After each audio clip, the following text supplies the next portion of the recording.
What is up, guys? Welcome back to episode 2 of Rangers Talk. I'm here with my co-hosts Nico and Nick. I am, of course, am Evan, and we're honestly not even going to waste time. We're just going to jump into it because we got a lot to talk about. We're going to talk about the draft, talk about rumors with a certain winger floating around for the Rangers, and we're going to talk about some number 2 center rumors because, of course, we do that here. But before we do that, be sure to follow us on our socials. Link is in the description. We got banned on Instagram, though, for whatever reason. So we have to fix that. And also, you can check Good us deal. out on Google Podcasts, Apple Podcasts, Spotify, all of that. So link is in the description. So how are you guys feeling today? Because we got a lot to talk about here.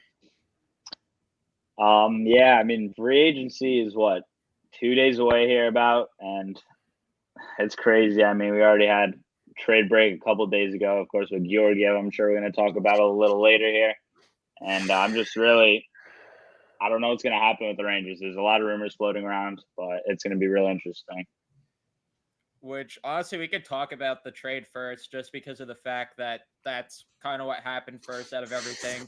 So, in case you guys missed it, Georgiev was traded for, I believe it was 2 third-round picks and a fifth-round pick. One of the picks next year, 2 of the picks were this year. So the Rangers ended up drafting with those picks. If I could quickly find that, um, so they didn't end up moving them, but I think they got Noah Laba with one of the picks, and I think Barbashev with the other pick. So pretty solid there. And I personally like the trade. Georgiev wasn't going to re-sign here. And how much did he get today? Because I think he signed the extension today. 3 years, 3.4 AAV, if I could recall correctly. Yeah, I thought he was going to get something like 2.5. Yeah, So, I was a little stunned when I saw 3.4 a year, but I you do mean, you, Avs.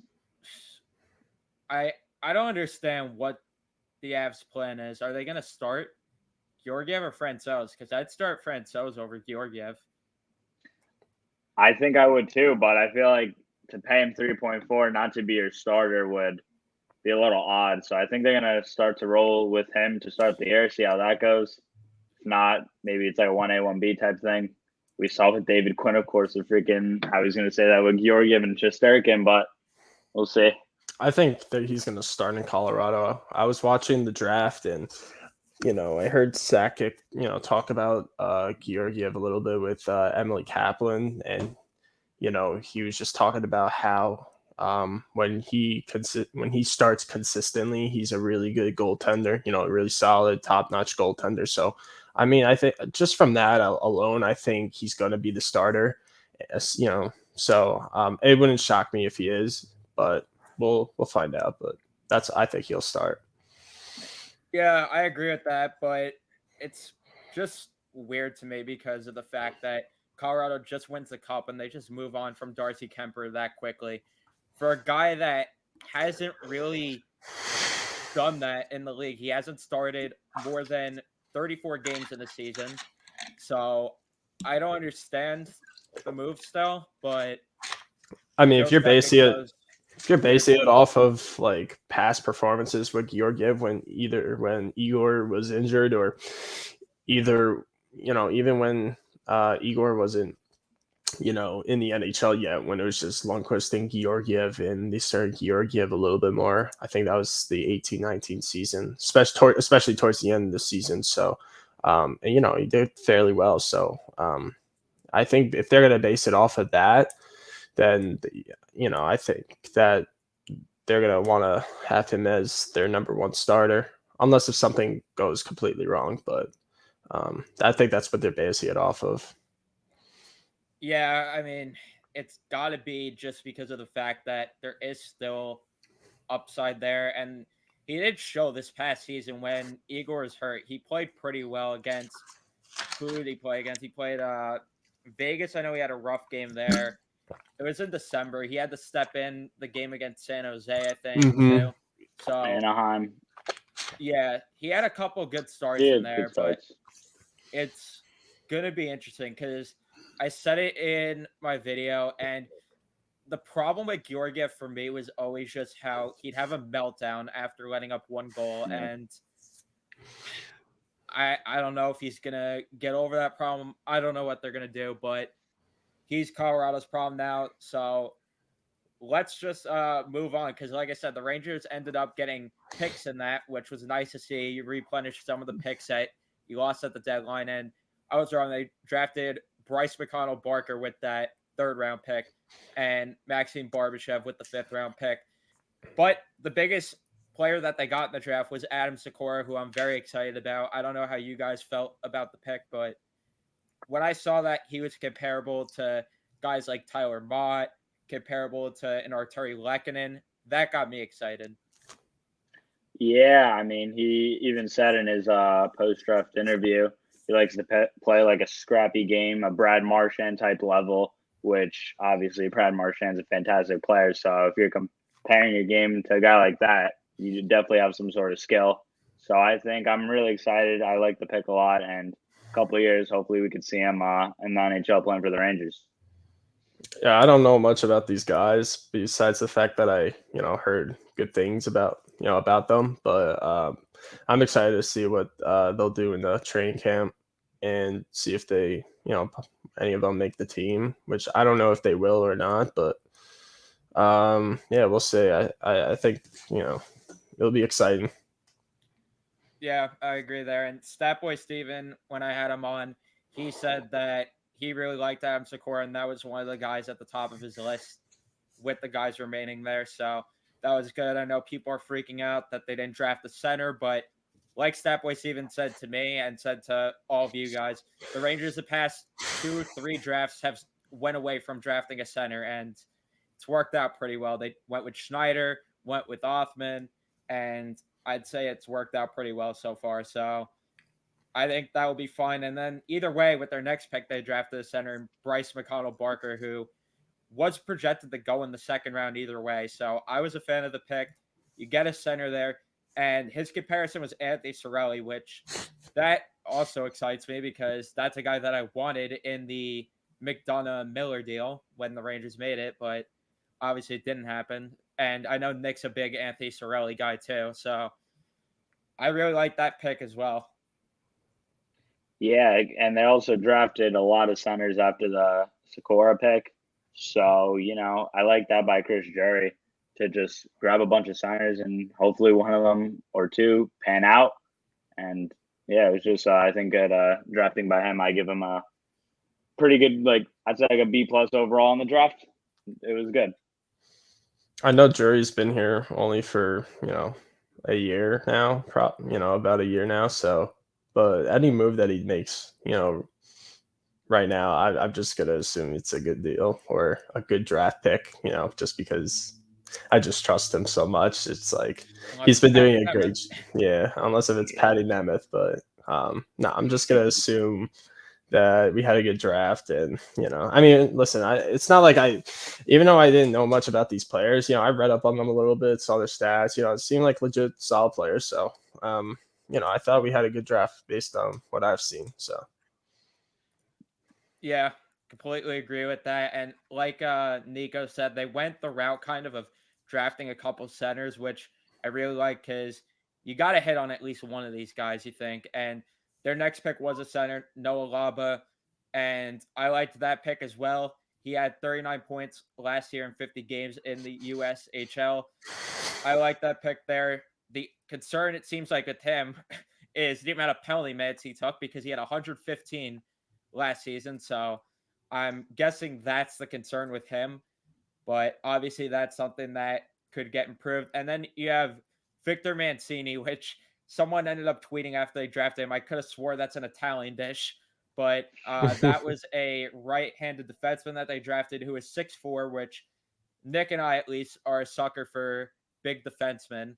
So I'm a huge fan of that pick. He doesn't put up the points that much, but if you're 6'4", you got to be able to do some things right. So, granted, Jacob Trouba doesn't do much, but besides then they kill people. Yeah, that's about it. And then they drafted Ivan Barbashev's brother, Maxime Barbashev. So he said that he models his game after his brother. So we will see how that goes. Hopefully, similar trajectory there with their careers. I wouldn't mind a bottom 6 forward out of that. And then Zachary Carper was the last pick. His father played for the Rangers. So we will see how that goes. Either way, it's the Magic Beans at the end of the day with the late draft picks. You just hope that some of them pan out. It's not like we have a first round pick to talk about or anything. And people were freaking out that we didn't make a trade to either trade up into the first round or trade a guy like Nemeth or trade for a guy like JT Miller or anything. But to me, I feel like that is a bit ridiculous, just given the fact that it was unrealistic that they were going to trade into the first round. And people are mad now also that Brad Lambert went with that pick. But at the time, Andrew Kopp was the right move. So I don't have a problem with that either. So Yeah, we don't yeah, have to make any moves. I think right now we're in a good spot, and there's no point of, pushing, anything right now. We're ahead of schedule, and since we sent the letter out a few years ago, so and I heard this was the year, or this upcoming season was the year where we would try to make the playoffs for the first time since 17, not including the bubble. So I mean, the fact that we just made the conference final this year, I think right now, just you're in a good position. Just fill in a couple holes, make the team more well-rounded, and then maybe we get further. But I'm not giving up, any depth pieces just and for a superstar or whatever. Just to improve the top six. But at the end of the day, you need good, you need a good top six, but you also need guys that can help you out on the bottom six. But I mean, that was a little off topic, but I just had to put that out there. no, yeah, which we'll get to similar things like that soon with a certain player. Yeah. But in terms of anything else with the draft, uh, trading into the first round was probably not going to happen unless there was a guy that the Rangers really liked. So obviously there wasn't, and either way, they didn't have enough ammo, in my opinion, to go in and trade into the first round. So I didn't think it was going to happen regardless. And then JT Miller almost ended up with the Islanders. That deal got blown up last minute. Uh, I don't know what they're doing, the Islanders there, how you go from JT Miller to Romanov with that first round pick, but sure.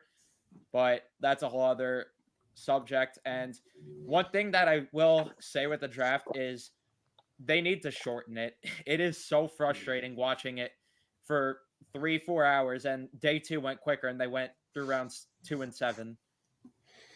I mean, it probably has to also do with the fact that maybe day two went quick just because I don't know, this draft probably wasn't as deep as others. Like, imagine if this draft was like really deep, then I'm sure GMs and scouts would probably take a little bit more time to try to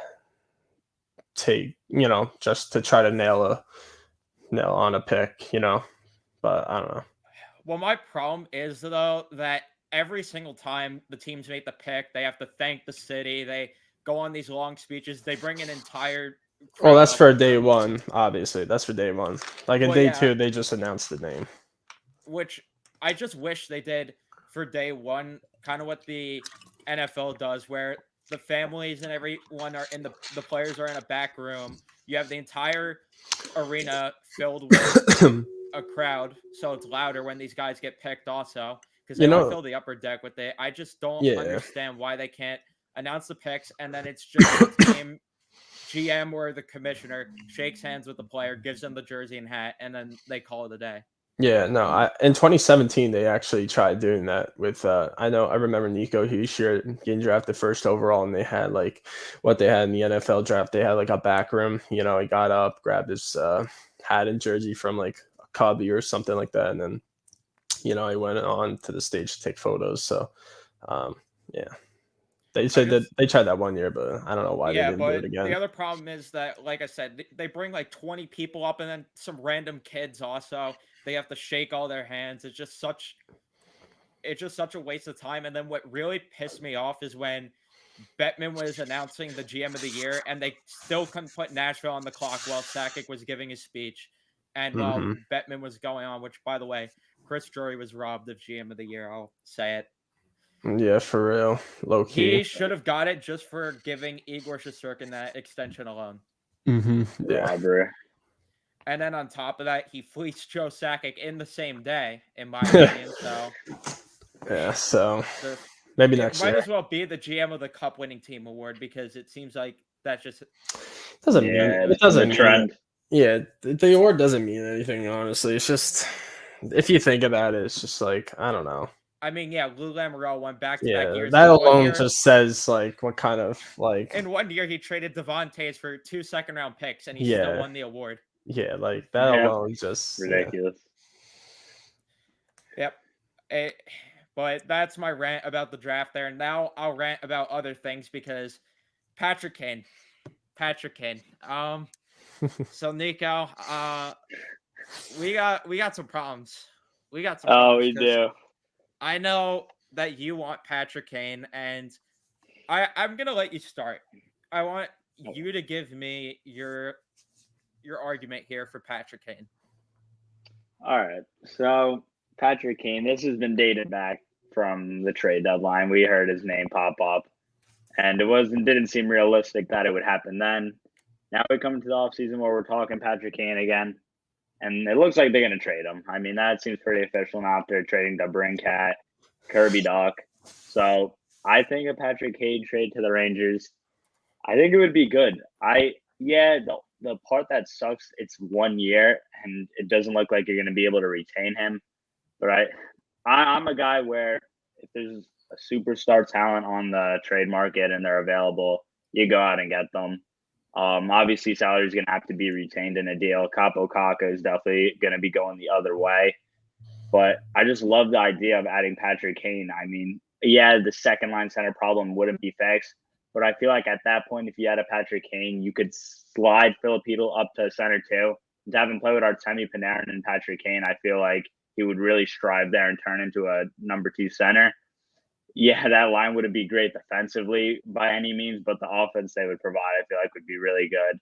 Obviously, Panarin and Kane reuniting.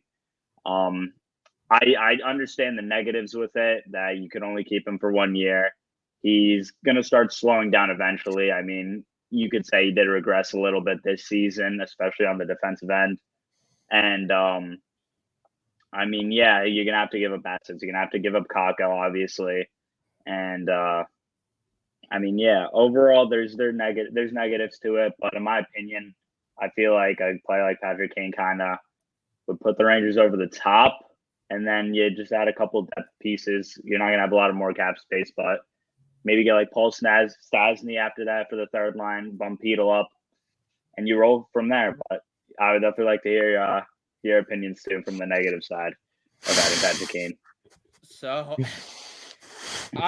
I'll start by saying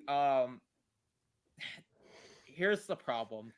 So you got 10 million cap space right now. So you take Patrick Kane into the mix, and that already puts you over the salary cap just by bringing him in without salary retention. And then you ask them to retain salary, half the salary. If you ask them to do that, that leaves you with $5 million to sign a backup goalie, to get a depth forward, to get a depth defenseman, and to get a second line center. And my problem is that I say it time and time again, you need 2 centers in this league to win. And we saw with Chicago when the center with Patrick Kane and Artemi Panarin was Artem Anisimov of all people. It didn't work. And I just worry that Hedl is just going to be the exact same. It's going to be the exact same thing where Hedl will put up like 50, 60 points just because he plays with those two. But it's not going to really matter because he's not a legit second line center. Plus, the guy cannot win faceoffs if his life depended on it. If I had to rely on him to win a faceoff to save my life, chances are pretty good that I'm dead because the guy never wins faceoffs. I think he lost like 70 something faceoffs out of 90 in the playoffs or something like that. He was garbage. He got dominated by guys like Trocheck, guys like Crosby, Malkin. He just was not good at all. And either way, I think he should be a winger to begin with. And my other problem is the fact that I know people don't care about the bad PR and everything, but I just feel like the last thing the Rangers want is bad PR. So that's something that I think that in terms of Drury side of it, that he won't do it because of something like that. But I don't know. I just don't see a reason to bring him in when he's 36 years old. He's going to be here for 1 year, and you're trading futures for a guy that, like I said, probably won't be here after this year. Although if you give up a guy like Kako, you might be more inclined to bring him back for another year or two. But I just don't see the fit. You're clogging up another spot in the winger role where you need Lafreniere to finally develop and get into the top six. And if Kako does stay even after a trade, one of those guys won't be in the top six. And it's getting to the point where when are these guys going to be getting top 6 minutes? Kako's about to turn 22. Lafreniere's about to turn 21. When's their time?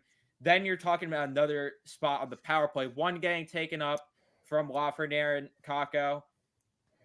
I just don't see the fit at all when you could get a center. The only way that I could see this working out is if a third team gets involved and retains 25% salary, just like Toronto had with the Nick Foligno deal. But even then, you still only have like 8 million cap space at that point. Nick, I want your thoughts on this, though. I personally don't think it makes sense to bring him in. I think if we strike a deal with Chicago, I think we lose. Just the fact that he comes in only for a year or two, and we're giving up future, future players, that could, be on the top 6, in 2, 3, 4 years from now. I don't think it makes sense. He comes in 1 or 2 years and then he's gone, and not only is he gone, but we don't have the players. We don't have those young players anymore that we traded away just to get Patrick Kane. So I think we lose if we make that deal, and I think you need to let the young guys like Lafreniere and Kako finally, like you said, get the top 6 minutes, finally develop into what they were projected to be. And and also I think if you bring Kane in, I think guys like Lafreniere and Kako and other players will really get upset. Just the fact now that you're bringing in an established superstar, and now they're being held back because of Patrick Kane. There's no opportunity for them to get better.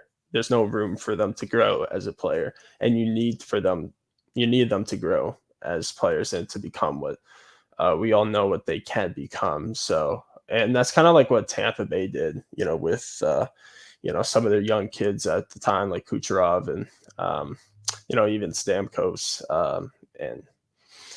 and Braden Point and Cirelli. List goes on. You didn't see them bringing in like studs. Like, these are all Tampa Bay draft picks, and they patiently waited for them to develop, but they gave them the playing time, and they had them find their way in the league, and sure enough, they won 2 cups from it. So I think we need to follow what Tampa Bay did, and just trust the players' development to for them to pan out into what we think they can become. And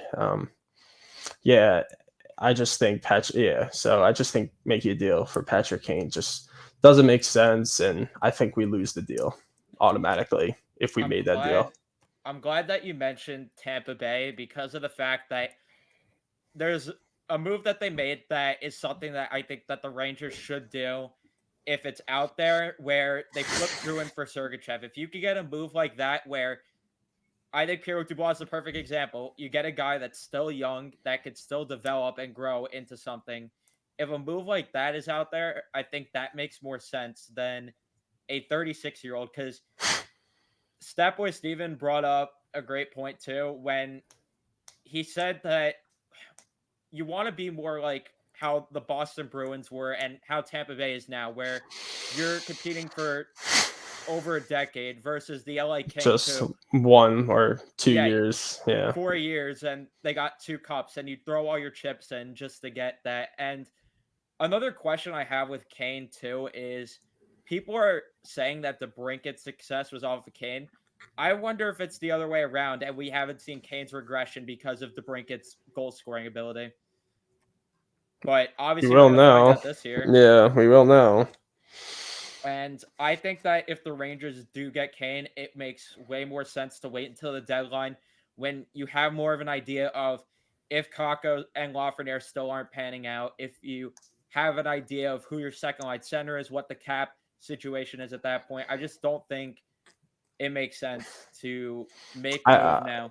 I don't even think it makes sense to make a move for Kane in general, personally. Even at the deadline, your Kako and Laffy already have experience now, make you a deep run. And, I just don't think it makes sense. You just got to let them grow, even more, and then we could honestly potentially have, let's say Panarin, Kreider, Mika, 3, and then Kako, Laffy, like 4 or 5 superstars on this team, instead of just, bringing in Kane and possibly, ruining, Laffy and Kako's development, or just simply delaying it, and by the time, and let's say they do bring in Kane and they're delaying the development, I'm just afraid Kreider, Mika, and Panarin are just going to start regressing, and Laffy and Kako are coming up. How about Laffy and Kako come up while these guys still have some, gas in the tank to really put up some numbers? And that's where I think where we could really make a push for the Stanley Cup. I just don't want it to be like our main guys regressing and then our young guys finally coming into their own. It's just got to be like at the same time. They just got to meet for a couple of years. That's all it is. And then eventually, the young guys are going to take over and then hopefully be competitive and compete for more Stanley Cups to come.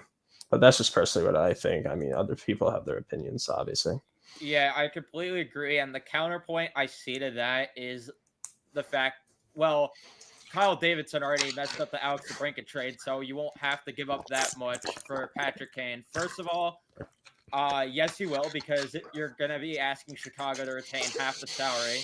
So that and then right Chicago is there, going to ask for more, considering you're wanting Kane's contract to be retained 50%.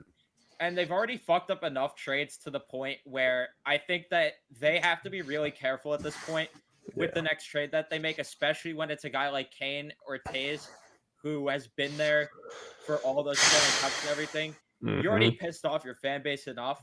If you trade these guys for bags of peanuts, you're going to just aggravate your fan base more.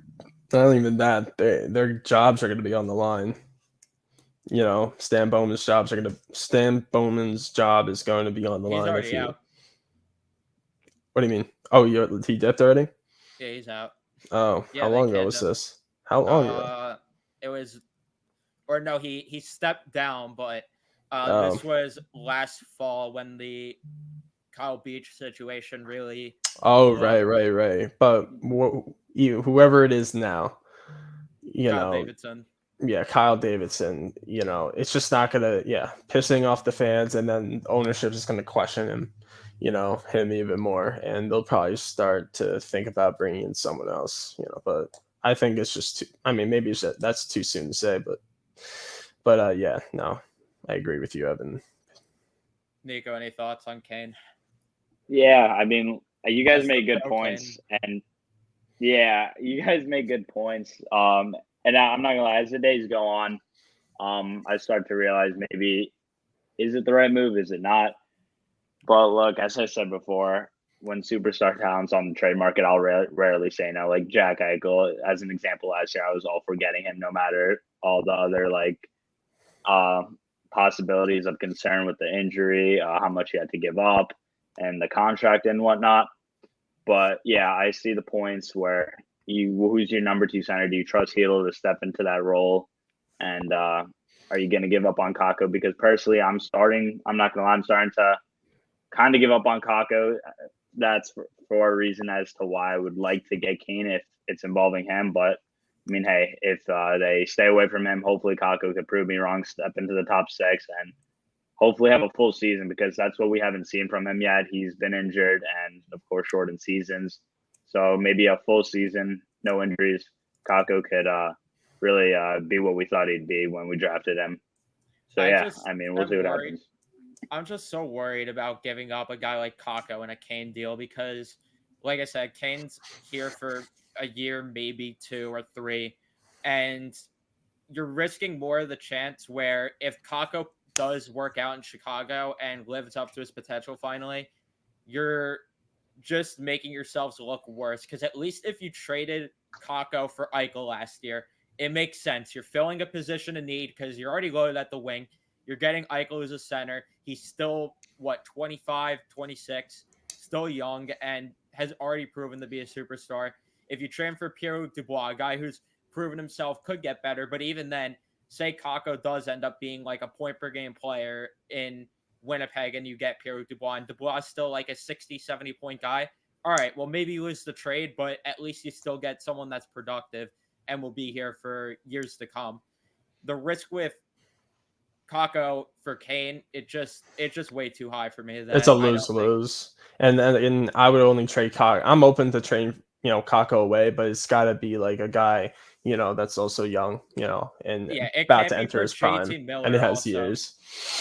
Yeah, like JT Miller, who has a year left, and I think he's actually almost like 30 at this point. Yeah, no, someone younger, mid-20s. I'll trade Kako. Yeah, 100%. I'd be interested in if there's a swap to be had with LA and Alex Turcotte, a guy like that. I just wouldn't move Kako for the deal. Is got to be perfect. Like, you just, because this is a 2nd overall draft pick. You know what I mean? Like, you can't just trade him away for just a couple depth guys. Like, it's got to be like a legitimate deal. You know what I mean? It's like fair for both sides. Where it kind of like how it was like, how we trade Ryan Strome and Ryan Spooner, that deal was pretty even, they both needed like a change of scenery. It's got to be like something like that, because like if Kako is not going to be able to, play consistently on the top 6, but all right, maybe you send him off somewhere else for his own benefit, but we also kind of get what we want or what we need in returns to maybe take the next step as a team. Maybe just, add a middle 6 guy, I don't know. I mean, I'm not a NHL GM. I don't know what necessarily the best move would be, but I trust Drury that he'll make the right move if we have to come to that with Kako. And another point, again, that Steven brought up was the fact that you're running into a big risk if you mess this up with Kako, because he was pointing out that there are so many prospects, whether it's within the Ranger system or not in the Ranger system, who are upcoming getting drafted, that are noticing how bad of a trend it's becoming with these top 10 picks. They're noticing Lafreniere and Kako not developing. They're noticing the situation with Kravtsov. They're noticing what happened with Elias Anderson, and they're getting scared away from getting drafted by the Rangers. And they may not sign. They may not sign, and it's kind of like with the Knicks, with players refusing to sign with them because of James Dolan. It's like we're gonna have like something like that, but in terms of just developing players, I don't know. I mean, maybe we need to hire new, developmental staff in the AHL. I don't know what it is. For some reason, every time any prospect goes to the Tampa Bay Lightning system, they become a superstar. Like, it just, you know what I'm saying? So, like, I don't know what the secret is, but we have to find it, and we have to bring it here in New York so we could be competitive. Tanner Glass is not the answer. Oh, yeah, for real. Tanner Glass definitely isn't. Please tell me he got fired, because how is he employed? How is he employed in the developmental role? What is he teaching them? How to fight, probably. Literally. I don't know. Who the hell knows? We just need better guys to develop these kids. That's all. I don't know what it is, but they have to fix something. Yeah, and part of it is, again, you have to give them opportunity. And if you get a guy like Kane, you're taking away opportunities from both of them. And especially if neither of them get moved in a Kane deal, you're talking a situation where two of Kravtsov, Lafreniere, and Kako are going to be playing on the third line, and one of them might not even get power play 2 time next year. So it's just way too much risk. And I'd be way more open to this if we were living in a world where the Rangers had, say, $20 million in cap space or something like that. But we're not. So I think it's best to stay clear. Just play it safe. Yeah, just don't even bother. We just made the conference final, and let's just build off of it, man. Just add a couple other pieces. Don't go all in on a guy that's just only going to be here for a few years. We, like Statboy Steven said, we want to be competitive for for a few years, not just a handful of years. You know what I mean? Kind of like what Tampa Bay and, like you said, Boston. We want to be consistently in the mix. Not for a playoff spot necessarily, for the Stanley Cup. And I just don't get how people could have watched these playoffs this past run here and say the fact that the wings were the problem, because to me it's clear as day that the issue was the center position. Ryan Strome is not good. Philip Keedle is not winning faceoffs. As great as the kit line was, Keedle was not winning faceoffs. And to me, it's just clear as day what the issue is. But no, I people agree. could have their opinions. No, I agree. We need centermen, to win faceoffs, critical faceoffs, especially in the playoff game. It could possibly lead to a goal right after, but we don't know that because we don't win them. So who knows? And then again, Ryan Strome missing wide open nets, like in game 5 it was, right? And so technically, if you think about it, we really actually let Tampa Bay off the hook twice, game 3 and 5, because if Trouba just didn't screw up there, we're up 3-0. Assume we lose game 4, we win game 5, and we're off to the cup. Yep. So what I'm saying, and we've had these talks, Evan, so many times, we need guys that are able to come through on their scoring chances. And we saw that with the older team. They've always, every scoring opportunity they've had, they've came through. That third line. In 14, so it's like we need guys that, are just have been there, done that, and they just put Barry in the back of the net. I don't know. If you were there for the old run, you know what I mean. Simple as that. Yeah, and just play an experienced game. If you play an experienced game, you don't do what Jacob Trouba or Ryan Strome, what they did. You just don't do it. You play an experienced game, we win that series in 5 games, maybe even sweep them. Who knows? Yeah, and speaking of Trouba, thank you guys for blowing up my tweet about Trouba costing us game 3. Appreciate that from everyone. But Nico, any final thoughts on Patrick Kane? Honestly, not really. I feel like I just got the most out the way. You guys did. You guys made a lot of good points a little bit, but hey, I feel like the Rangers window gets a little bit overrated in my opinion. Like Kreider's in his 30s, Panarin's in his mid 30s almost. Mika's getting close to 30. I feel like this whole narrative that the Rangers have, don't get me wrong, they have a lot of time to win, and especially if guys like Lafreniere, Kako develop into superstars, this window is very long. But I feel like those guys, they got like 3-4 good years left. So if you get Patrick Kane, I feel like you push you're not really pushing all your chips in, but getting Patrick Kane, I think, really helps. And you could probably become the cup favorites for this year. But I understand the team needs a second line center, and that's my one, I would say, like, if you get Patrick Kane, that's an excuse for not getting a true number 2 center. But if you don't get Patrick Kane, the team needs a true number 2 center.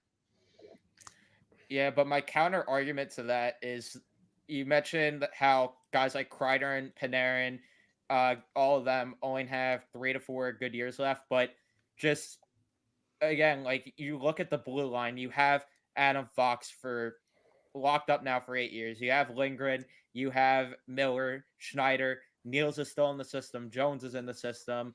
You have a couple other guys, Hunter Skinner, who can maybe get a role, Robertson. And then the forward group, you have Kravtsov, Lafreniere, Hedel, Kako. And if you could just get these guys to develop, why not have a scenario, if you could, where the team could win while these guys are still in their good year and the young year, kind of like Nick was saying, they all gel together at once here. And then these guys end up being the veterans. They take over, and you trade Kako, you trade, or not Kako, you trade Kreider is what I meant. You trade, or you let Panarin walk when he's done and out of his prime. Just, You said I trade don't know. Kreider? Wow. Unreal, I mean, bro. No, but for real though, for real, if let me cut you off there real quick. Between Panarin, Kreider, and Mika, I personally think this is probably a biased opinion because I am a Kreider fan, but I'm giving you a reason right after. I think Kreider probably continues to play at, I'd say, a fairly high level. Yeah, fairly at a high level. Between the three, I think Kreider continues to play at a high level even towards the end of his contract, or rather towards his mid-30s, because the fact that he's just starting to peak now at like 29, 30, compared to like Mika, who basically peaked like 3 years ago and then just hasn't been the same, so, you know what I mean? 1920 season, it just hasn't been the same necessarily. I mean, he's still a really good player for us, but it's just like he just hasn't been the same. And then for Kreider, it's just been like nothing but like an upward progression with him. It's never been like, like a even level or a downward projection. I just feel like he's always been getting better, and he just turned 30 and he's still getting better. I mean, listen, this past season he might have peaked. Who knows? And maybe next season just really like completely, just shits the bed and just isn't the same. But I mean, just from what I've seen, just like I think Kreider is going to be there, is going to be the last one there from those three, while Mika and Panarin leave. But well, I if you think mean on roster, I don't know if I agree with that, just because of the fact that it's possible Mika though. has I think it's the only possible. reason I say that is because Mika has a full no move clause That's true. until he's like 40, and That's true. That's Kreider's actually. just older I than still. him. Are you guys okay with that contract? I'm really not okay. I don't know how I feel about that contract still. I'm the No, Mika Evan, contract. you did say you forgive him in the playoffs, but I did. he's gonna pull this this shit in the regular season again, and that's what I'm afraid of. And how much is he making? Like 8.5? Yeah, 8.5. Like, I don't know. I don't know. I mean, if the salary cap truly is gonna go up as much as they say that it is by 2024 or 25, whatever it is, then obviously we don't have an issue there. But I just don't understand why he got the full no move. The full no move is the fact that you're making $8.5 million. It's like with Trouba. I just don't understand why these guys are getting full no move clauses. Also, to make another, just to clear up my point with Kreider getting better and Mika peaking, never being the same, just to make that, what I mean exactly is like, ever since Mika had that insane season, and especially towards the end in 2020, and he just hasn't been like, the way he's played, he just hasn't been like even close to that. I feel like it's just like it's just like after that year, it was just like a completely another Mika. Like I just feel like he just wasn't like close to like, or even, you know what I'm saying, to what he was before. I just want to see him be at least a 30 goal scorer each year. Like that's what I mean. Like I feel like at least for Kreider, I'm not saying he'll get 52 again or however many. No, there's no way he's getting 50 again. However, I do think he still can put up 30 goals. It's I think 30 next year. And I think getting him at 6.5 for 30 goals, he can honestly even get 40. Who knows?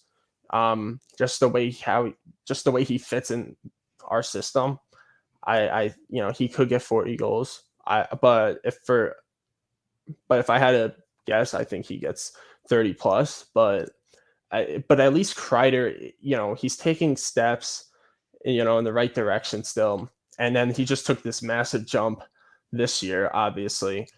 But I don't expect him to be the same as this year, but I do expect him to be somewhat close to that, in terms of his play. But for Mika, I just feel like he hasn't been the same with his play since 2020. Well, part of the problem is that the first half, for whatever reason, this past year and in 2021, he just was non-existent. Yeah, It seemed like he was a point per game guy the past 2 years. Well, pretty much a point per game guy, because in 2021, 50 points in 56 games, pretty much point per game.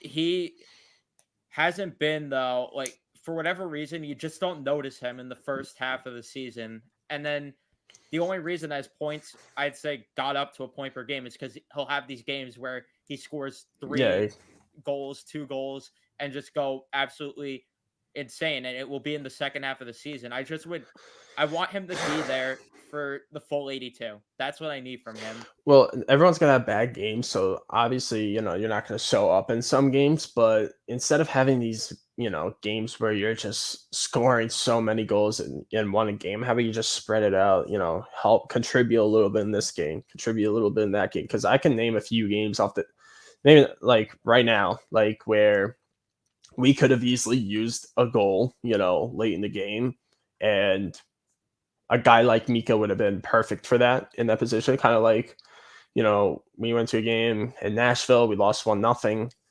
A guy like Mika, if he stepped up a little bit, he could have definitely buried the puck in the back of the net. The game is tied, and who knows if we win it in overtime or, late in the third. But I just feel like Mika is just, instead of just, showing up for certain games and just being insane, I just feel like he's just got to be like, he's just got to do something in, each game. Like, just spread it out. Just don't be like scoring 5 goals in one game and then just taking the night off the next. Just like score a goal there and then score a goal there or whatever. You know what I mean? I ask this, though, with it. Yeah. Do you think that there is pressure on Mika just because he's pretty much the only center on this roster? Oh, say that again? What'd you say? I'm sorry. I said, do you think there's pressure on Mika just given the fact that he's pretty much the only center on this roster that's good? If I'm Mika, I don't know why I would be pressured. I mean, just do your job. He has so much. Yeah, but the problem I feel like is that there's so much time where Gallant has to deploy him out there for like 2 to 3 minutes for a shift, just because of the fact this team has no other centers that could win faceoffs. Because there were times where Gallant had to throw Mika in for a defensive zone faceoff, and sometimes they'd get caught up in the defensive zone. And I mean, yeah, no. I mean, I don't know. I mean, I wouldn't say, if I'm Mika, I wouldn't say I'm pressured. I would be a little annoyed that there's no one else that, can support me. You know what I'm saying? Yeah. Can help me out a little bit, because again, to your point, Evan, you need to have 2 legit centers, like probably honestly 2 number 1 centers. If you really think about it, you gotta solidify number 1 center, and then you got a number 2 center who could be a number 1 center on just a regular playoff team, like Evgeny Malkin on the Pittsburgh Penguins. He could go to this past year. Yeah, like if they just go to any just regular playoff team like the Stars or Flames, they can honestly play for that number 1 center role. You know what I mean? But just to have that 1-2 punch, like imagine if Crosby never had Malkin, like I mean, yeah, he probably would have a lot of pressure on him so then you are right. Mika probably does have a lot of pressure on him for sure. No, but yeah, he would have a lot of pressure on him just because, he's always having to go out there to kind of like bail the team out a little bit in, critical situations. But instead, you conserve Crosby's energy, put Malkin out there maybe, and then put Crosby in maybe in a more important situation. You just have options. If you have 2 legit centers like that, you have so many more options to Forget work just with. two. Pittsburgh just owned us in the center spot all around. You Yeah. had Evan Rodriguez even too, who was just scoring some sick goals for Pittsburgh, and the Rangers they don't have it. They just don't Yeah. have that. And we need to get that. I mean, have we had like a legit one center and number two center ever? Like, Not in my lifetime. Not in a while. I mean, yeah, no, Derek Stepan, I wouldn't even consider like a number one center. Nope. Honestly, and even Derek Brassard, as great as players they were for us, like they're just not like what we were looking for. Who? I got it. Mika Zibanejad and David Desharnais. I got you. No, nice joke. No? No. Why? I love David Desharnais. He's my favorite player. Oh boy. Which No, jersey? Paul Carey. Paul Carey was good. Was he a center, Paul Carey? He was, I think. He sounds was. like the name of an EA generated center, so Paul sure. Carey. Sure. Uh, No, but we need to get that for real. We need to get that number two center, like a legit number two center, just to take that next step. Obviously, as we said in the first video, I don't need to repeat myself. yeah. Well, we're gonna speak about number two centers because we got some updates All right. from Arthur Staple, the Kool-Aid man himself. He reported that Andrew Kopp wants $5.5 million over 7 years. And to that, I say good riddance. Yeah, that's the problem. When I mean, what was he getting paid before? $3 million. 3.6. Yeah, that's the problem, because now when you overpay a guy a little bit, then they'll think, and then once their contract is up, they'll think like, oh, I automatically deserve more, and now they double it, and it becomes like 5.5 or 6.5. Kind of like Ryan Strome, like he was getting paid how much, like $4 million. And we know he's not worth $4 million. Two at most. Oh, I laughed when I saw the projection for how much he's gonna make. But that's what I mean. Like if you actually paid a guy like Ryan Strome what he's actually supposed to be paid, like $2 million, maybe he even just asked for $4 million, and then you could make some things work, maybe even $3 million. You know what I mean? But then this is what happens with these kind of players. You overpay them, and then they'll ask for a lot more for some reason, and it just doesn't work out. No team, and that's why no team picks them up. Agreed. Yeah. And then they'll wonder why. I don't know. Maybe you're asking for too much. And that's also like the downside of having an agent, because like an agent could tell you one thing, like, oh, no teams are interested in you, but in the other side, like the agent's going out and saying like, oh, give my guy $5 million, but you can honestly be willing to settle on $3 million. You know what I mean? Yeah. So, yeah, but that's for another story, I guess, Nico, or another topic. Yeah, look, I love Copper ever since he got here. He's been great. He deserves a raise on the $3.6 million for sure. But at this point, he's what, 20, high 20s, 28, 29? I'll get that information for you.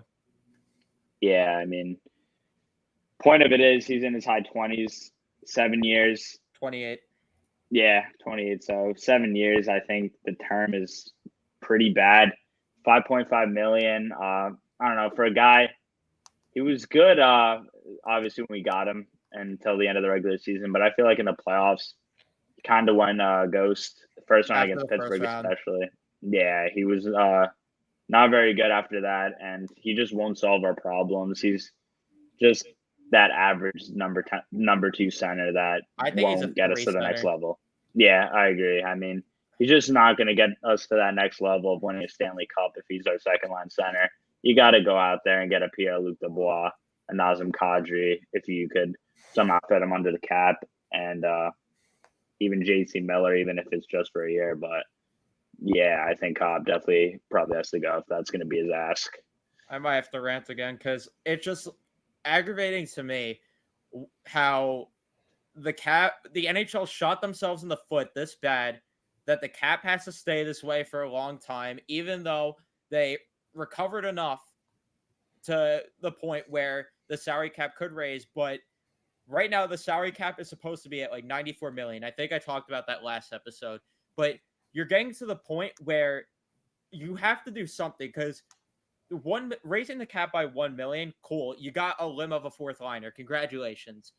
You're getting to the point where so many of these guys are getting out of their contracts and everything, and they're all going to need a raise, and they're going to ask for a raise.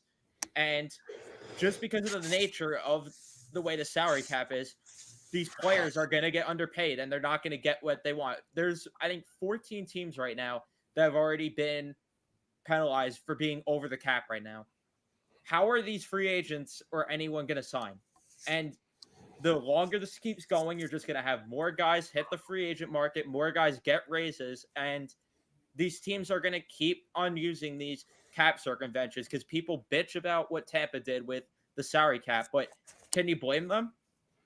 Because with how bad the salary cap is, you can't blame them, and that's why Vegas did it. And I'm telling you right now, if by not this year, next year, we're going to see maybe more than half the league use that system because it's the only way you're going to be able to afford some of these guys. Agreed. I mean, if it's there, I mean, definitely a little bit of a slimy strategy, but at the end of the day, it comes down to the NHL. They're not doing anything to, prevent it from happening. So just do it. If they're not, the salary cap, it's been talked about that it's gonna go up. It's gonna go up for a long time now. It hasn't been going up. So obviously, if the strategy's there, you're gonna go ahead and use it to be able to give yourself more breathing room to go out there and get other players. I mean, well, the simple reason as why that. What if we just remove the salary cap? Just that would be even better. I don't understand. Just do what the MLB does. Just Right. so the Rangers could just spend like money on like every fucking superstar. But that's what they should do because it's just so unfair that these teams get punished for gathering assets. We had to lose Pavel Buchnevich because of the salary cap. We've lost so many guys because of it. It's just so ridiculous to me how they have the system. And then the RFA system is a joke also with this league. I just don't understand why it's not like the NBA because if a team is willing to give the money to an RFA and that RFA is willing to go to that other team, force teams to clear their salary cap and to match the offer sheet. I don't understand why the NHL is such a joke. And apparently there was some agreement, and that's why they're not raising the cap until like 2024 or 25 up to over 90 million. But in reality, it needs to be now. And now you're throwing ads on jerseys. You throw the ads on helmets when you said you weren't going to do it. I'm sure there's going to be more ads on jerseys. All of this for us as fans to not even be able to get some sort of reward because our teams are going to be so salary cap strapped still. It's just ridiculous to me. 100%. And Ryan Strom's projection, I mean, it makes me laugh because a team's going to afford this. I want you guys to try to guess his projection for how much he's going to get and how many years. 6.5 over 6 years. Nico? I'll go with 7 by 6. You are very close. Evolving Hockey has him projected to get 7 years at $7.1 million per year. What? Oh, that's brutal. What? Oh my, that makes Ryan Strome. Yep. Who in the fucking world is gonna pay Ryan freaking Strome $7.1 million? No, bro. Who's gonna pay a guy $7.1 million freaking dollars for 7 years to see them miss wide open nets for Ottawa. 7 years? Ottawa. Yeah. That's my answer to that. Ottawa. And well, Pierre Dorian's an idiot. He's got to be the worst GM of all time. I don't know if we could say He that. did make a good ass trade though. What? Yeah. Well, I don't care. He's still an idiot. He's still an idiot. I don't care. He's still an idiot. Yo, Pierre, you want to come out here? I think they're gonna get Claude Giroux though, and he's projected to get an absurd amount too. They're gonna be a good team, man. I think they could probably make the playoffs over like Boston, considering the injuries they got. They're gonna be good if they get Claude Giroux, especially. Yeah, I agree with that. And we could also just move into the next subject after this point real quick, just because it kind of relates to the number 2 center spot again. According to Dave Pagnotta, the Rangers apparently are inquiring about Adam Henrique. I saw that. If that doesn't make you throw up, I don't know what will. That might be worse than Sean Monahan. Yeah, no. I when I saw that, I was not. I don't know why we were even linked to him to begin with. The only reason I have for for why we should sign him is so I could just go up to him after a game and tell him you guys got lucky in 2012. That run was a fluke. Other than that, we should not sign him. I mean, yeah, we should honestly sign him just for that. That'd be hilarious. I would heckle the fuck out of him. I think we have to trade for him. Oh, really? I thought he was a free agent. Let me see now No quickly. sense. Then fine. No, just he's under contract. He is just making $5.8 million. Listen. This is what we do. Listen, we trade like a first round draft pick for him. We heckle him for like a few games and then tell Jury to kick him out, and then we'll just sell him off for like a 7th rounder. I think that's a genius idea. Just to let him know. That run was a fluke. Should have won the cup that year, and that's it. Leave him alone. Never see him again. Fuck your goal. The whistle should have been blown. But you know what's crazy? Dan Girardi, really, like, seriously, why was he just laying down in the crease like for that goal? Like, why is he like this man was puck watching? Not only did he screw us over there, but he also screwed us over in Game 1 in 2014. Yep. Yeah. I feel like Dan Girardi was just in the middle of it all. Like, for real. Wow. Seriously. It's like but they were still. Yeah, or yeah, well, you know what? Dan Girardi, Trouba's the next Dan Girardi. We got to get him out ASAP. That's for damn, dude. Trouba's the whipping boy. Yeah, Trouba, we gotta get Trouba out. I think honestly, he's Trouba for Adam Henrique. Yeah, I'm all for that. Low key, I'm all for that. Just Trouba, heckle. Disneyland's right next door. Go to Anaheim. Go enjoy it there. Yeah, for real. In all seriousness, with Adam Henrique, he's making about $6 million for the next 2 seasons, and that contract was given out by Lou. I'm guessing that reeks of a Lou Lamoriello contract, does it not? No, it was a Bob Murray contract. Well, Lucev would. Oh, I meant Lou Lamoriello. I said Lucev. I meant Lou Lamoriello would do the contract like that. Yeah, we call Lou Lamoriello Lucev, guys. It's just funny. That's why Lucifer, Lucev.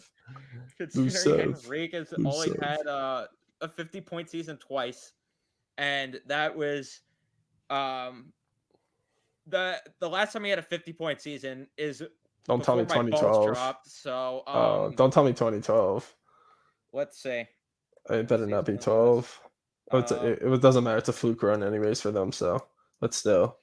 2015, 2016 was the last time he had 50 points. Okay. So he was in 12. That's another reason why they shouldn't have won that series. So why Adam Henrique? I don't know, but we might as well mention him because he's in rumors. But I'm not believing it because I don't think Drury is that stupid. Nah, Drury definitely is. I agree. Now let's get into the last 2 things we're gonna do today. Let's do free agency predictions. I got a list of guys. So let's start running down because we got a lot of names to go through. Let's start with the biggest name on the market, Johnny Gaudreau. Nico, where is he going? I don't want to say this, but I think he's gonna go to New Jersey. Boo.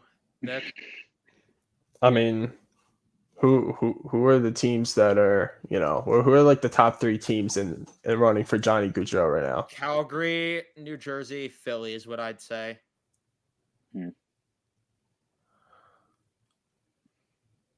He's an RFA, right? UFA. If Calgary UFA? UFA. Then why is Okay. Well, Calgary's probably trying to re-sign.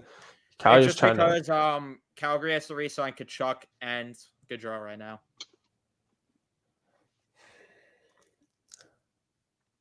I want to say Jersey because for 2 reasons. One, Jersey has a trend right now, and they're trying to kind of build their team this way, it seems.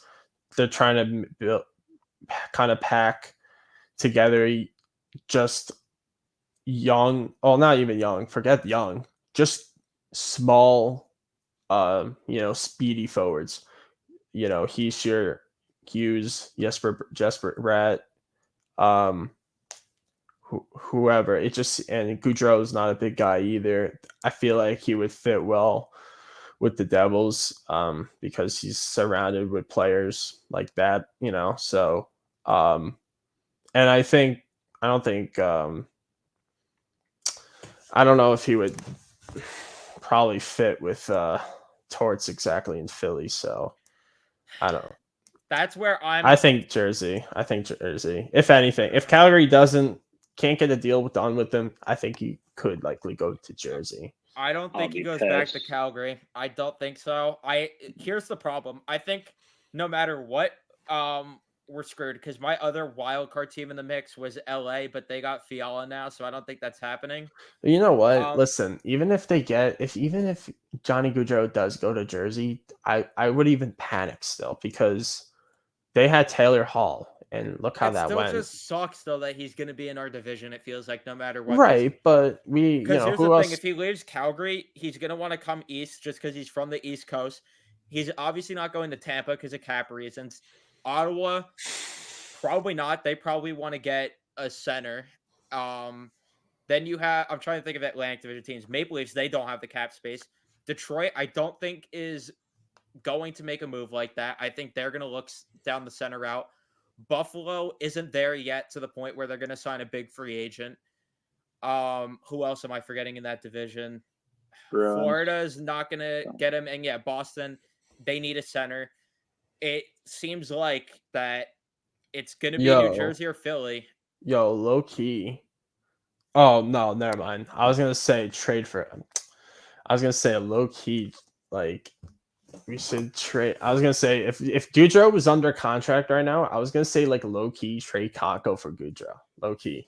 I mean, I'd rather Johnny Gaudreau than Kane, just given the age, and Gaudreau's a better player at this point. But yeah, no, it's just so tough because he grew up a Flyers fan, but does he want to play for Torts? I'm gonna have to agree and go Jersey. I'm gonna have to agree. What if we just like figure out a way to like clear some cap space? Oh, actually, it doesn't even matter. Doesn't even matter. He's a wing. I've been saying that for years. What if we figured out the way to clear cap space? No, like just to, I don't know. Well, obviously for Gaudreau, but I was gonna Trouba across the country. But I was gonna say even if we had the cap, I feel it wouldn't matter because we were loaded on wing. So yeah. All right, go ahead. Well, we do have a center, Nazem Kadri. Nico, where do you have him going? Probably a little off the map this pick, but I think the Seattle Kraken throw a lot of money his way, and that's where he'll go. Could see that. Nick, who are the teams in the running for him? We haven't honestly. There's a lot of teams. We've seen Ottawa. We've seen just give me a list. Boston, Seattle. I think could be in the mix. The Rangers, of course.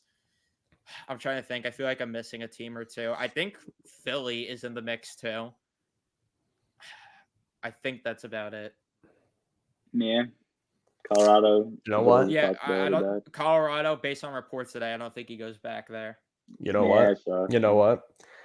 We're gonna go back to this video on free agency, and we're gonna say I'm right. Goes to the Rangers. I'm saying it right now. All right. You heard it here first. Nazem Kadri. It's a New York Ranger. Heard it here first. Give this video a like if it a shit ton of likes if it or when it happens. When it happens. You heard it here first, boys. Let's go. I did forget another team, I realized. Arizona, for whatever reason's in the mix. Oh, I don't believe that for 1 second. I believe they're in the mix. I just don't think he's gonna go there. Well, I don't think he wants to play at ASU. So, in terms of Kadri, I think that Kadri's a Ranger. I don't care what anyone says. He's a Ranger. It happened. It's happening. That's my wishful pick, but it's gonna happen. I'm gonna say that. See, I would have said Seattle had the draft not shaken up as it did. I think that they're going to want to build to have Shane Wright and Matt Beniers be the 1-2 down the middle. So with that, I think Kadri's going to go to Boston. Leaf fans are going to cry. they're going to be pissed. But I have him going to Boston. I would hate that, to be honest. And But it's going to be funny seeing Boston try to contend still. yeah, Next, Claude Giroux. Who wants to start? You go I first. I don't even I know. think he goes back to his hometown, Ottawa. I mean, there's been a lot of speculation. I mean, doesn't he think want that's where he to is. win a Stanley Cup though, or he's just like Yeah. over that completely? He just wants to get his I money mean, and dip. Unless Ottawa's got something good going. I don't think they'll win a cup within With a year or him. two, but Yeah. Who are the teams interested in him, Claude Giroux? Ottawa, Colorado, Toronto, and I think that's about it from what I could really remember. If He he plays wasn't so center and petty, wing. Plays center and wing, or just wing? He just plays wing. I'm pretty sure. Or He can play I wing mean, he or could play center. center. I was gonna say. I think he was a mean, centerman as well. Yeah, he Yeah. could play. He could have been a Ranger possibly if he didn't, deny us. We could have signed him, but he doesn't want to come here quite clearly. When did he want to? Oh, when we were trying to trade for him at the deadline. Yeah, he he denied- didn't want to waive his no trade clause. Why stay at the Rangers? The fuck is wrong with Yeah. him? Fucking idiot. He's goofy looking. So Well, he fuck is you. an idiot. He couldn't won a cup, but he said no to going to Colorado. Well, Yeah. he actually said no to going to He Colorado. said no to Colorado. I did not know that. Yeah, he said no to. It was. I thought it was just the the Rangers and choice Boston. came down to Colorado and Florida for He him, chose Florida. and he chose Florida. Yeah. Why? An idiot. Good question. Why? Because McKinnon would be like he wouldn't be on the first line or something. I don't even know. Could have put him with McKinnon. Good question. Whatever. But where do you I have him mean, going? fuck. Who are the teams? Ottawa, Colorado, and Toronto. I'd say he goes to Toronto.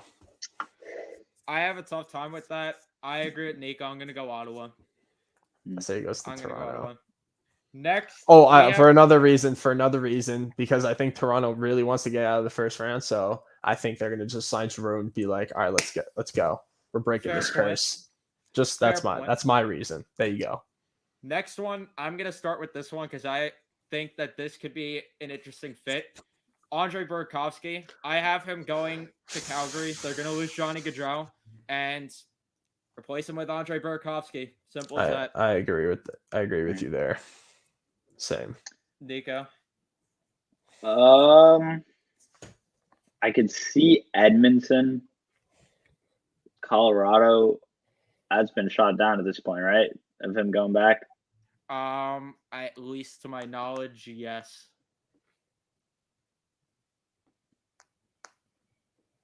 You said, I think I lost you there, but yeah, I'll say Edmonton.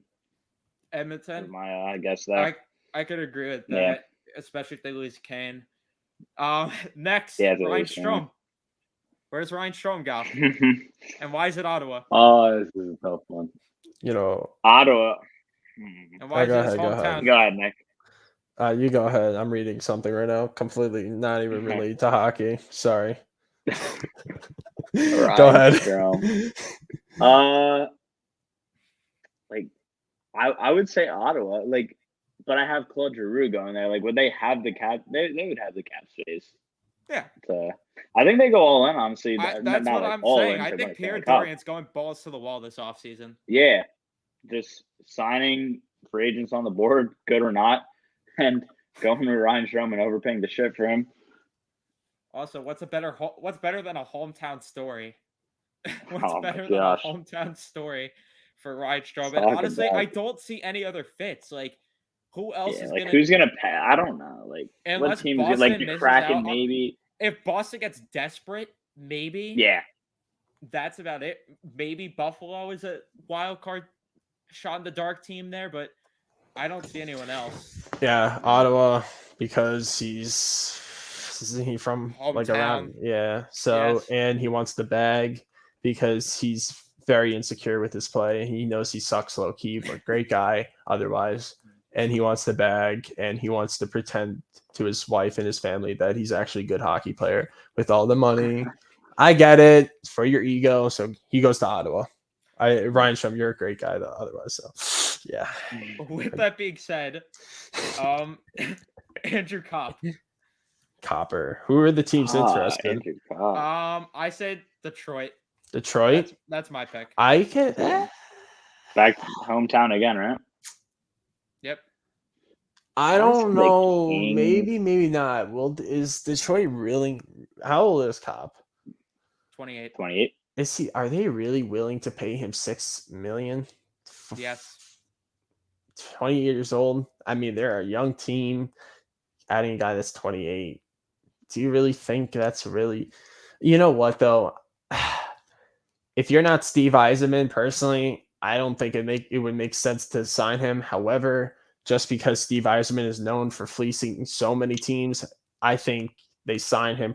They probably sign him, and then Yzerman finds a deal with another team, and it works out at the end. So for those reasons, I think he signs. I think the deal's going to go differently than the projection. I think Kopp's going to end up getting shorter term, higher More AAV. money. Or I think that. Or gonna- that. I think he's going to sign for like 4 If that's years, the 6.5. if that's the case, then I think he definitely goes to Detroit for sure. Yeah, it fits a timeline because If it's that, while everyone's I thought he was still signing free long term. I thought he was signing like 7 years. I thought you were Well- talking about like 7 years. Like, there's no Well, way to if- sign him 7 years. If you think that he's going to sign 7 years, then you could pick somewhere else. But I personally think that he's going to go to Detroit, and I think that the projections are off. I think he's going to go shorter Higher, term, higher yeah. AAV. Yeah, Mm. that I could see happening for sure. There's no question. So you're both picking Detroit too? I think I'm gonna say the Kings. There's been speculation that about pick. that. I like Yeah, that pick too a lot. Yeah, I could I see think him in the Kings are a real Kings. possibility. Go Yeah. out LA. Why I think not? he looks sick in Dude. the Kings uni too with that tinted visor. Oh And then yeah, Andre that's Andre sick. Andre would go hard. Kopitar and Kopp side by side with the tinted visors, bro. They're Especially gonna with run it the back. chrome helmets. Yeah, facts, so bro. hard. He looks Sick. sexy as shit, bro. He looks sexy as fuck. You know what? I'm not even gonna say Detroit. You know what?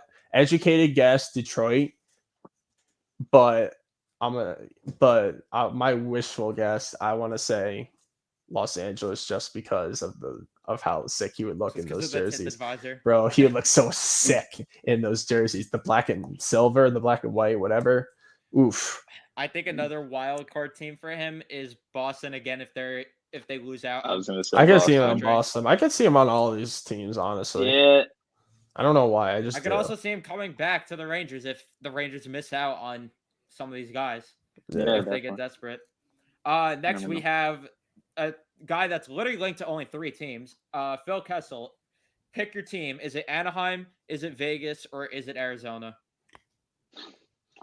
Imagine. gotta go Vegas. Yeah. I mean, Wait, I what don't were think the it makes teams? sense. What were the teams? Vegas, Arizona, who?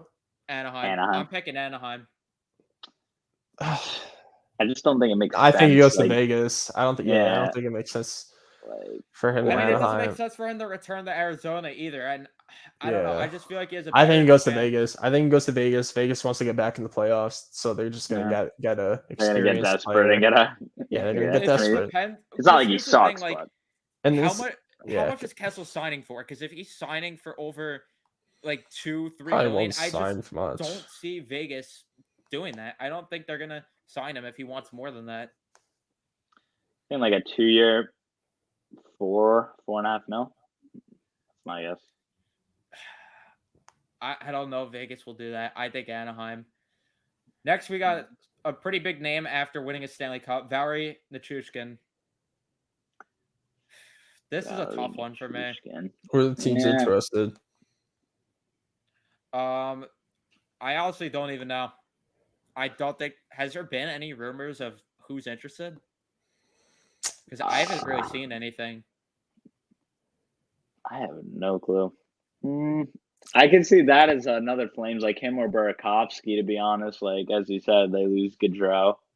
One of those Colorado wingers step in and replace Gaudreau. Obviously, they're not Gaudreau, but to help out. And yeah, I'll say Calgary. I'm gonna say he returns. I'm gonna say he stays in Colorado. That's fair. Nick, what's your? I mean, pick? they're not going to lose all these free agents. Sorry, I'm just looking some at of them these are gonna crazy resign. ass parlays right now. Holy fuck, dude! All right, Who are we talking about? Sorry, I'm sorry. Nichushkin. Nichushkin. I think he could go back to Colorado. Yeah, agree there. Next, Vinny Trocheck. I say the Rangers. Yeah, no, Wow. Rangers. I think. Oh well, if I said You have Kadri, Kadri. if they sign Kadri, is it possible they sign Trocheck as well or not? No. No way. Fuck me. Fuck it. I'm sticking with Kadri. I think we need Kadri more. No. I agree, but I think that it's just going to Trocheck's be more realistic. All right. Yeah. Fuck you. Kadri's a Ranger. And where's I Trocheck think going? Vinny Trocheck. Oh, For a Trocheck. while. I don't know where Trocheck goes. Boston. He's going anywhere besides the Rangers because Kadri's gonna be a Ranger. Yeah. God. Yeah, for Vinny Trocheck, I got the Bruins. I think the Lambo and Prius team up in Boston with him and Marchand. If I did have Low Kadri key, on though, there, that's my second pick.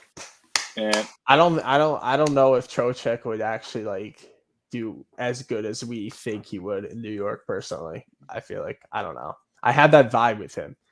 I really have that vibe with him. I don't know if he would actually come in and like produce to what we think he could produce. I have that. That's exactly why that's also another reason probably I don't want Trocheck. Besides the fact that I want Kadri. I'm just going with my feeling of what's going to happen. I'm not going because if I was going with what I think that's a Jeff Gordon move. I think that's a Jeff Gordon move. I think Jury's going to push hard for Kadri. This is another GM, someone we've never had before. It's not Jeff Gordon. I think we're getting those Jeff Gordon vibes again. Jeff Gordon definitely go after Trocheck. I'm gonna hope you're right.